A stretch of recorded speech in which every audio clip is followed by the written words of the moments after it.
65 years have passed since the Korean War ended with an armistice agreement back in 1953, and this year the two Koreas hope to strike an end to the decades-long war.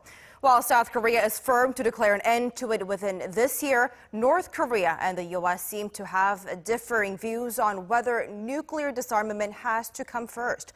Our Jung-hee tells us more on how the parties can work towards ending the war and whether that could help speed up Pyongyang's denuclearization.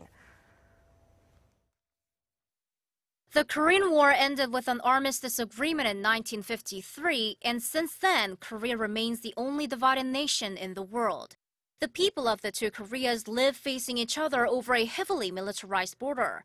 It's not a complete peace on the Korean Peninsula, but a temporary ceasefire continuing for over 6 decades. 65 years have passed since the 1953 armistice agreement, and the two Koreas are moving to formally end that decades-long war.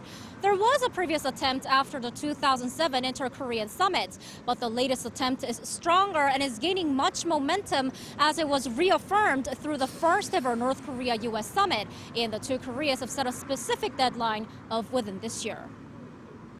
July 27th, the anniversary of the armistice agreement, was seen as the most plausible date. But the overall process slowed down as Pyongyang and Washington faced the question of what has to come first. Washington is cautious about declaring the end of the war as it may get rid of military options to pressure the North to denuclearize. But Pyongyang wants the declaration first as that gives the regime a security guarantee. The U.S. is concerned that North Korea may demand the withdrawal of U.S. forces from South Korea, but North Korea won't ever accept a deal where it has to abandon all of its nukes first. Seoul should call on North Korea to come up with a detailed denuclearization schedule while speaking to the U.S. about how they'll reward the regime throughout the process. And the declaration on ending the war should cover denuclearization as well to satisfy Washington. Pundits add a war doesn't come to a formal end with a declaration only. It has to be stipulated in the peace treaty. The declaration itself does not have a legal binding power, but gives an assurance that the related parties will cooperate, which could accelerate North Korea's denuclearization. The goals of denuclearization and a peace treaty are both too big to deal with. It's difficult to decide which has to be done first.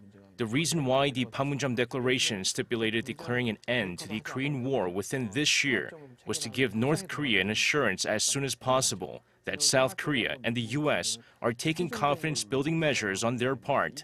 North Korea needs a reason to denuclearize, and declaring an end to the war provides that reason.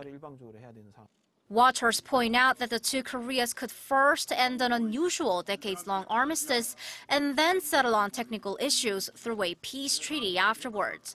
The foreign ministers of the two Koreas, the U.S. and possibly China, could discuss the matter when they attend the ASEAN Regional Forum in Singapore next week. Jung-hee, Arirang News.